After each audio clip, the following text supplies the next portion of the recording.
Bienvenidos. Hoy vamos a sumergirnos en una historia que, personalmente, me ha dejado helada. Hola, ¿qué tal? Trata sobre qué ocurre cuando los servicios de limpieza de las profundidades oceánicas, pues simplemente no se presentan a trabajar. Un escenario bastante inquietante, la verdad. Y el protagonista ausente, la criatura que falta en la escena, es un bicho con un nombre que parece sacado de una película. Se le conoce como el gusano zombi.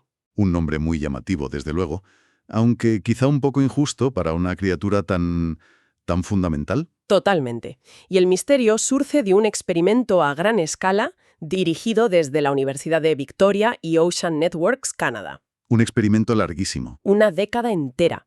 Los científicos dejaron un cebo en el lecho marino frente a la Columbia Británica y se sentaron a esperar a que estos gusanos aparecieran. ¿Pero no lo hicieron? Y esa es la pregunta que vamos a desgranar hoy.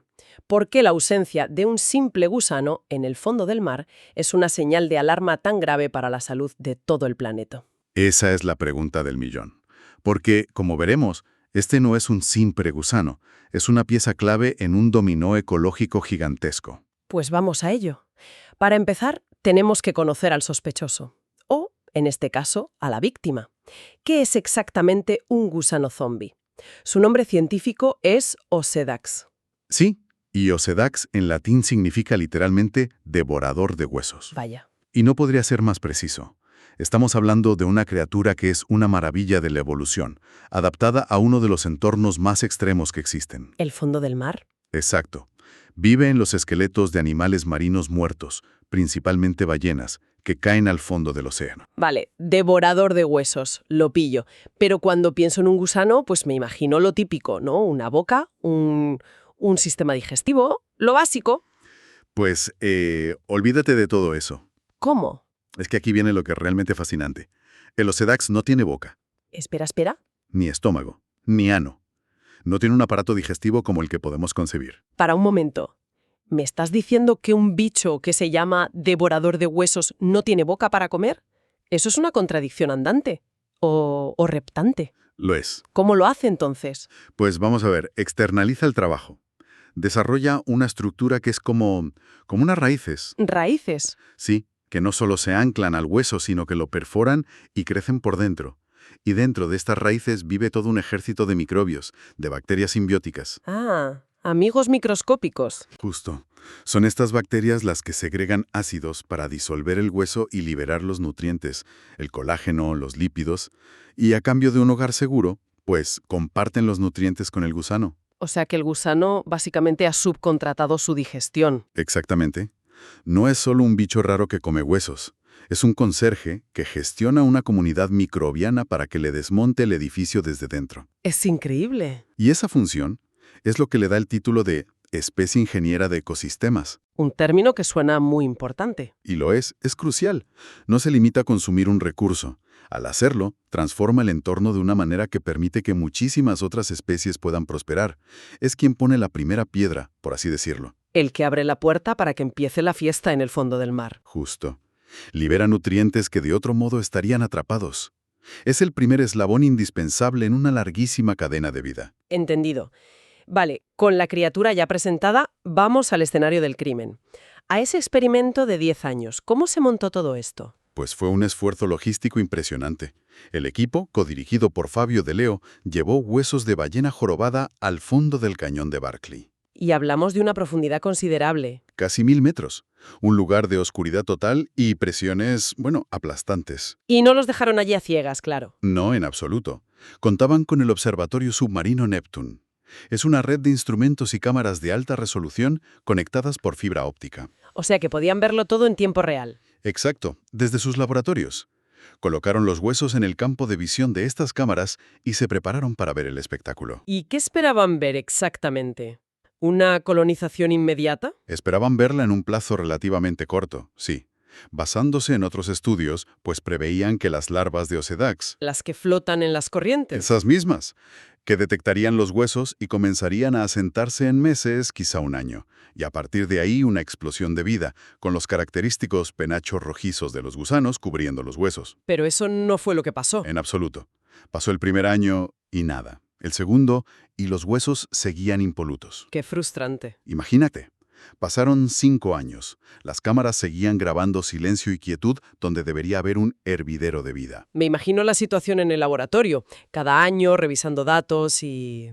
nada. Claro.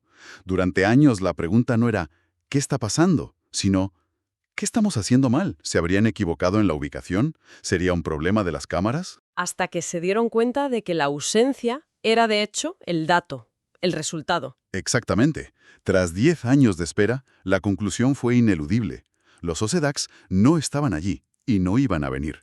Y en ciencia esto se conoce como un resultado negativo. Y a veces un resultado negativo es el más elocuente de todos. Mucho más. Te obliga a hacer una pregunta mucho más profunda. ¿Por qué? Y la hipótesis principal se centró inmediatamente en la química del agua de ese lugar. Y ahí está la clave del misterio.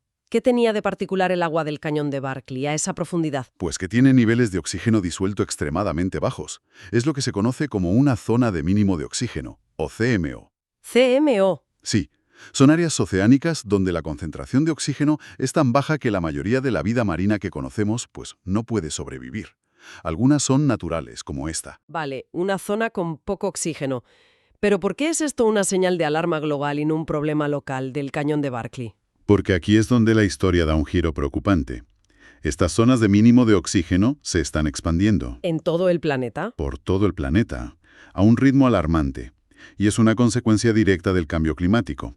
A medida que los océanos se calientan, el agua pierde su capacidad para retener oxígeno. Entiendo. O sea que la ausencia del gusano en este lugar, que es una CMO natural, funciona como un aviso, un presagio de lo que podría empezar a ocurrir en otras zonas del océano. Has dado en el clavo. Es una ventana al futuro de nuestros océanos. Y para entender la gravedad de ese futuro, tenemos que hablar del concepto de caídas de ballenas. Las whale falls, cuando una ballena muere y su cuerpo se hunde. Sí, piensa que el fondo abisal del océano es en su mayor parte un desierto. La comida es muy escasa. Y una ballena es un festín. Es el equivalente a que aparezca un oasis con un buffet libre para décadas en mitad del Sáhara. Un solo esqueleto de ballena puede sostener una comunidad de especies durante 50 o incluso 100 años. 100 años. Es un ecosistema en sí mismo.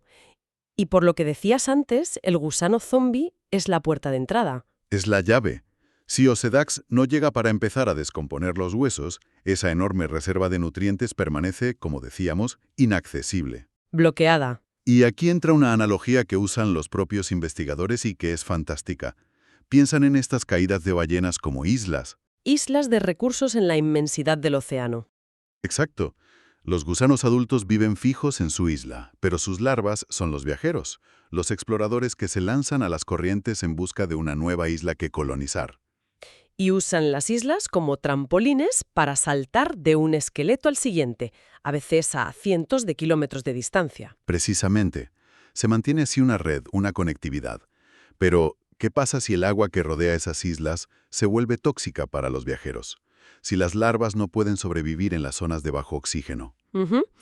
Se rompe la cadena. La cadena se rompe. Las islas quedan aisladas. Los gusanos no pueden saltar de una a otra. Y si una comunidad local se extingue, no puede ser recolonizada. La red entera se colapsa. Y con ella, todo lo que depende del trabajo inicial de los Osedax. Hablamos de un riesgo real y directo de pérdida de especies en cascada. Es un efecto dominó en toda regla. Totalmente.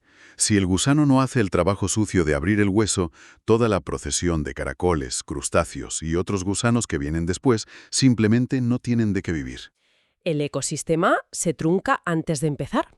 Pero me consta que en este experimento no solo hundieron huesos, ¿verdad? También había madera. Es una pregunta excelente porque refuerza la conclusión. También sumergieron bloques de madera.